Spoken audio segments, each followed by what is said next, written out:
पश्चिम बंगाल की मुख्यमंत्री ममता बनर्जी और उत्तर प्रदेश के मुख्यमंत्री योगी आदित्यनाथ के बीच जुबानी जंग छिड़ गई है। ममता बनर्जी ने योगी आदित्यनाथ पर पलटवार करते हुए उन्हें सबसे बड़ा भोगी बताया है। सुनिए। त्रिपुराয় বলেছিলে বিজেপি গভর্নমেন্ট আসার পরে চাকরি ফেরত দেবো, আজ পর্যন্ত দিয়েছো, 7 বছর হয়ে গেছে। বরঞ্চ তারা যখন গেছিল তাদের মাথা মেরে ফাটিয়ে দিয়েছো। यूपीতে 69,000 टीचर चाकरी गए। जोगी बड़ो बड़ो बात कर रहा है, सबसे बड़ा भोगी है। महाकुंभ में कितना लोगों का मौत हुआ, कितना लोगों ने इंजर्ड हुआ, कोई लिस्ट ऑफ पब्लिकली दिया नहीं दिया। बड़ा बड़ा बात करते हो। कितने एनकाउंटर में मैं मारा, एक भी में रैली किसी को नहीं करने देते, एक भी मिছিল नहीं करने देते, लोगों को डर दिखा के रख दिया। लोगों ने एक रैली भी नहीं कर सकता है। अरे बांग्लाয় तो फ्रीडम আছে, সিপিএম র‍্যালি করে, সিপিআই করে, আল্ট্রালেফরাও কখনো কখনো করে, এসইউসিও করে, कांग्रेसও করে। कोलकाता के नेताजी इंडोर स्टेडियम में आयोजित मौलाना के सम्मेलन में ममता बनर्जी ने उत्तर प्रदेश के पुलिस एनकाउंटर पर भी सवाल उठाए। मुर्शिदाबाद हिंसा के बाद यूपी के सीएम योगी आदित्यनाथ ने ममता बनर्जी पर हमले किए थे। उन्होंने ममता बनर्जी को दंगाइयों को शांति के दूत कहने के लिए आलोचना की थी। अपने भाषण में योगी आदित्यनाथ ने लातों के भूत बातों से नहीं मानते वाला विवादित बयान भी दिया था। सुनिए। अब याद करिए 2017 के पहले के उत्तर प्रदेश को हर दूसरे तीसरे दिन दंगा होता था। बहनों और भाइयों, इन दंगाइयों का उपचार ही डंडा है। बिना डंडे के मानेंगे नहीं। आप देख रहे होंगे बंगाल जल रहा है, वहां की मुख्यमंत्री चुप है, दंगाइयों को शांति दूत कहती है। अरे लातों के भूत बातों से कहां मानने वाले हैं। लेकिन सेकुलरिज्म के नाम पर इन लोगों ने दंगाइयों को दंगा करने की पूरी छूट दे रखी है। पूरा मुर्शिदाबाद पिछले 1 सप्ताह से चल रहा है, सरकार मौन है। बहनों और भाइयों, इस प्रकार की अराजकता पे लगाम लगनी चाहिए और मैं धन्यवाद दूंगा इस बात के लिए वहां की माननीय न्यायालय को, जिन्होंने वहां पर केंद्रीय बलों की तैनाती करके वहां के अल्पसंख्यक हिंदुओं की सुरक्षा की व्यवस्था करने के लिए कदम उठाया है और आज केंद्रीय बल वहां पर तैनात है। आपने वहां की पीड़ा सुनी होगी।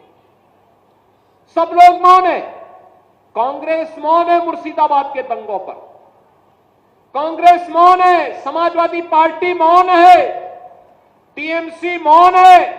वे धमकी पे धमकी दिए जा रहे हैं, समर्थन कर रहे हैं। बांग्लादेश के अंदर जो हुआ था उसका समर्थन कर रहे हैं बड़ी बेशर्मी के साथ।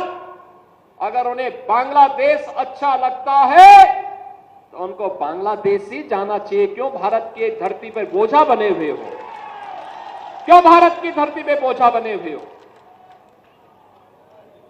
हम आभारी हैं प्रधानमंत्री मोदी जी के और गृह मंत्री अमित शाह जी के, जिन्होंने वक्फ संशोधन अधिनियम को पारित करके गरीबों की जमीनों पर, सार्वजनिक जमीनों पर पड़ने वाली डकैती पर लगाम लगाने का काम इस अधिनियम, संशोधन अधिनियम के माध्यम से पारित किया है।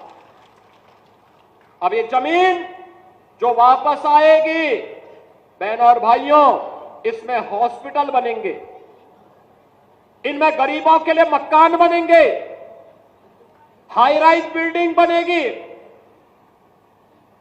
यहां पर स्कूल बनेंगे, विश्वविद्यालय बनेंगे, निवेश के लिए लैंड बैंक बनेगा। लेकिन किसी को जमीन पर कब्जा करके गुंडागिर्दी करने की छूट अब नहीं मिलेगी। इसलिए लोग परेशान हैं, क्योंकि जमीन के नाम पर जो लूट थी वह रुकने वाली है और उसलिए इन लोगों को परेशानी है। परेशानी इस बात को लेकर के कि अब गुर्गे खाली हो जाएंगे। तो पहले जो जनता को लूटते थे, इनको अब भय है कि इनके द्वारा पाले गए गुर्गे कहीं भस्मासुर हुए तो कहीं अब इन्हीं को न लूटने लग जाएं। इनके द्वारा अकूत संपत्ति जो अर्जित की गई है उसी पर डकैती न डालने लग जाए, इसलिए उस भय के कारण ये वक्फ के नाम पर जनता को बेवकूफ बनाने का काम कर रहे हैं, जनता की आंखों में धूल झोंकने का काम कर रहे हैं, गुमराह करने का काम कर रहे हैं। लेकिन गुमराह होने की आवश्यकता नहीं।